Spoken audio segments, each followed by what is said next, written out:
السلام علیکم ورحمۃ اللہ وبرکاتہ۔ آئیے حضرات رمضان کے فضائل کے بارے میں جاننے کی کوشش کرتے ہیں۔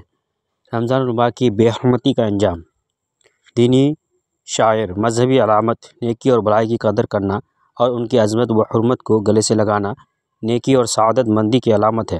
اس کے برعکس ان چیزوں کی ناقدری اور ان کی حرمتوں کو پامال کرنا نہایت ہی شقادت اور بدبختی کی بات ہے۔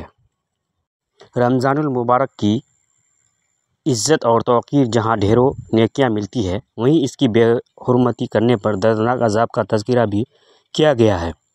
حدیث شریف میں آیا ہے، جس نے اس ماہ مبارک میں کوئی نشہ آور چیز پی یا کسی مومن پر بہتان باندھا یا اس میں گناہ کیا تو اللہ رب العزت اس کے 1 سال کے اعمال برباد فرما دے گا۔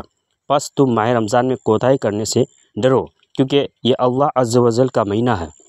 اللہ تعالیٰ نے تمہارے لیے 11 مہینے کر دیے کہ ان میں نعمتوں سے لطف اندوز ہو اور لذت حاصل کرو، اور اپنے لیے 1 مہینہ خاص کر لیا ہے۔ بس تم ماہ رمضان کے معاملات میں ڈرو۔ اس ماہ میں ان کا حرام کاموں کو کرنا۔ پھر فرمایا، جس نے اس ماہ میں زنا کیا یا شراب پی تو اگلے رمضان المبارک تک اللہ رب العزت اور جتنے فرشتے ہیں سب اس پر لعنت کرتے ہیں۔ بس اگر یہ شخص اگلے رمضان کو پانے سے پہلے مر گیا تو اس کے پاس کوئی ایسی نیکی نہ ہوگی اور جو اسے جہنم کی آگ سے بچا سکے گی۔ بس تم ماہ رمضان کے معاملات میں ڈرو، کیونکہ جس طرح اس ماہ میں اور مہینوں کے مقابلے میں نیکیاں بڑھا دی جاتی ہے، اسی طرح گناہ کا بھی معاملہ ہے۔